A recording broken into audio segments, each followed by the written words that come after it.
Fala pessoal, sejam todos muito bem-vindos. Bora para mais um conteúdo aqui do canal, trazendo para vocês as últimas informações diretamente de Brasília e, claro, dos bastidores dos Estados Unidos. Hoje a gente vai falar de um assunto que está dando o que falar: a passagem relâmpago do chanceler brasileiro pelos Estados Unidos. Uma reunião que durou apenas 15 minutos, o tempo de tomar um café, e deixou muita gente se perguntando o que realmente aconteceu nos bastidores dessa visita. Tem carta, tem recado político e tem silêncio que fala mais alto do que qualquer discurso.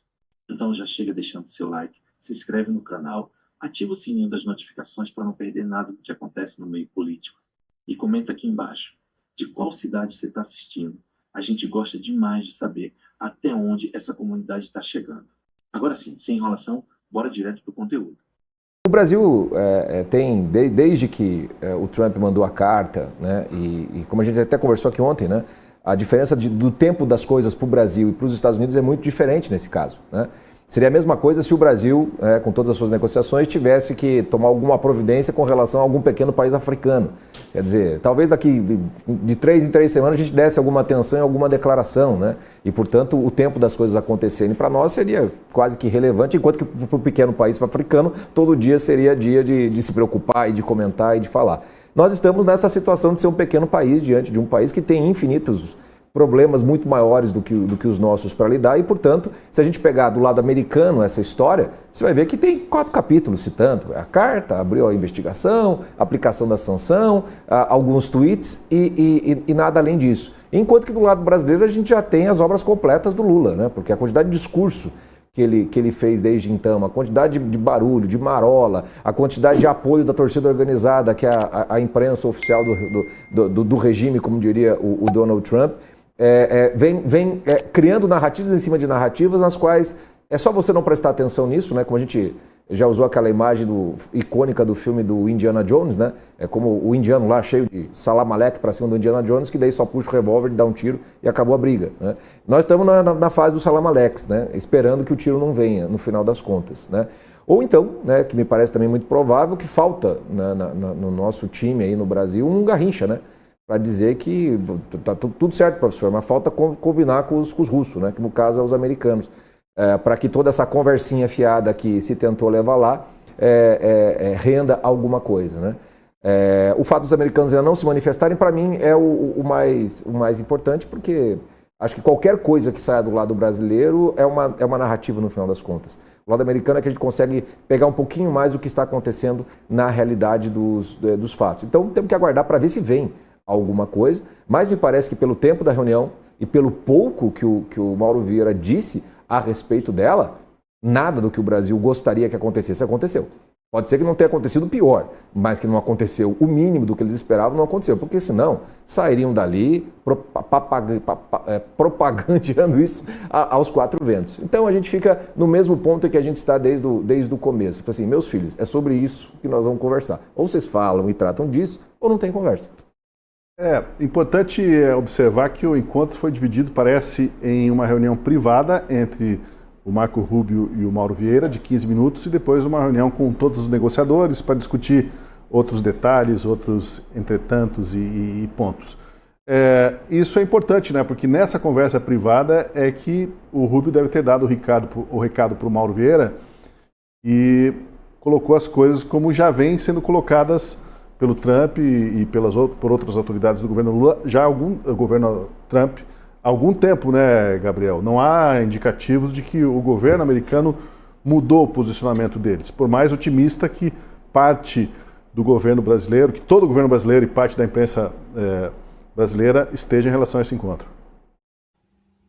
Exatamente, e este governo Trump, quando comparado ao primeiro governo Trump e a outros governos ou presidentes americanos recentes, parece ter uma preocupação maior com a América Latina em específico. Primeiro porque o próprio secretário de Estado é filho de cubanos, ali criado em Miami, que tem essa percepção viva dos perigos e da tragédia que foi a ascensão dos regimes socialistas na América Latina, especificamente Cuba, e sabendo dessa ligação antiga e profunda do PT e do Lula com o regime cubano, certamente o Marco Rubio não é alguém que chega a essa mesa de negociação com uma disposição de dar ao PT e ao governo Lula o benefício da dúvida. Algo que talvez em outras ocasiões, outros representantes do governo americano tivessem por desconhecimento, talvez por não levarem muito a sério o Brasil, ou talvez por acharem que o Brasil é pouco importante, então eles chegam à mesa ali dispostos a oferecer alguma coisa, já que o Brasil teria essa importância secundária. No caso do governo Trump II, especificamente com o Marco Rubio, eles estão prestando mais atenção à América Latina. Esses acontecimentos recentes envolvendo a Venezuela mostram isso, né? Essa carta branca que foi anunciada pelo governo para que a própria CIA atue dentro da Venezuela, essa pressão cada vez maior pela saída do Maduro, ataques diretos a navios vindos da Venezuela que trariam ali drogas para os Estados Unidos. Tudo isso dá essa impressão de que o governo Trump está tentando ressuscitar ou retomar a chamada doutrina Monroe, né, de que a América, o continente americano, deve estar sob a influência geopolítica dos Estados Unidos e que outras potências, sejam elas europeias, na época da doutrina Monroe original, sejam hoje a China ou a Rússia, não podem ter essa área, essa atuação sem ser contestada na América Latina.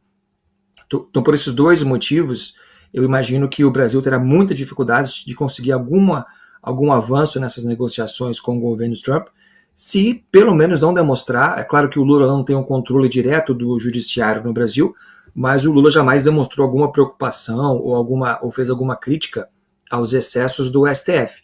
Então, sem pelo menos demonstrar que o governo não concorda ou não corrobora com esses abusos, dificilmente o Brasil terá algum avanço. E, além disso, fora essa questão do judiciário, as tarifas, né? O Brasil não ofereceu nada muito concreto para reduzir as tarifas que afetam os produtos americanos. Então, o Brasil chegou à mesa de negociação, talvez com aquele espírito do Lula, né, de que se a gente conversar e sentar numa mesa, tudo se resolve. Obviamente, eles sentaram hoje, conversaram e nada foi resolvido, porque o Brasil não tem nada a oferecer e o Brasil não conta com nenhuma boa vontade nesse momento do governo americano. Daniel Vargas, a gente pouco sabe do encontro, assim, que tenha sido divulgado, a não ser essas manifestações protocolares, né, próprias depois de uma reunião diplomática e otimista por parte do Mauro Vieira. O silêncio americano diz muito, por enquanto, também, né? Eu acho que sim, Tosi. Eu acho que as manifestações brasileiras também. 15 minutos de encontro entre os dois ministros é muito pouco tempo, Tosi. É o tempo de se tomar um café. Não é exatamente uma sinalização de uma relação próxima, de confiança, que vai abrir para, em seguida, chamar o corpo técnico para desdobrar aquilo que foi concordado ou que foi estabelecido como prioridade. Ao contrário, é basicamente um tempo de cumprimentos protocolares em que os grupos de cada lado vêm à mesa e a partir daí que a conversa verdadeira começa.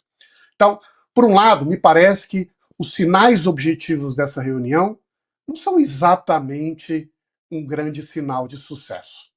Acho, por outro lado, que também é importante dizer que se reclamávamos aqui sistematicamente que não havia nenhuma ponte de comunicação entre lideranças dos dois países, agora, digamos assim, começamos a construir uma pinguela, né, que ainda é instável, fica se movendo à medida em que as pessoas passam por ela, mas talvez ela exista. E eu acho que o fato dela existir, nesse momento em que a gente está, pode até sinalizar uma certa oportunidade de relação entre os dois países. Isso porque o cenário político global está mudando, e duas variáveis, eu creio, são centrais nesse jogo. De um lado, como o Gabriel mencionou, essa tensão cada vez mais explícita na Venezuela, inclusive com a possibilidade de operações militares. E o Brasil é o maior país no Sul, é o país que tem uma fronteira enorme com a Venezuela e, portanto, E é isso, pessoal. Depois de toda essa movimentação, o que ficou mesmo foi o silêncio, e às vezes o silêncio fala mais do que qualquer coletiva de imprensa. Uma reunião de 15 minutos que diz muito sobre o momento diplomático que o Brasil vive e sobre como os Estados Unidos estão jogando esse novo xadrez político na América Latina. Deixe aqui nos comentários O que você acha? O Brasil deveria se alinhar mais com os Estados Unidos? Ou é hora de manter distância e defender uma posição mais neutra? Quero muito saber a sua opinião. Se gostou do vídeo, deixa o like, compartilha com seus amigos e se inscreve no canal para continuar acompanhando nossas análises e notícias. Valeu demais pela audiência, um forte abraço e a gente se vê no próximo vídeo.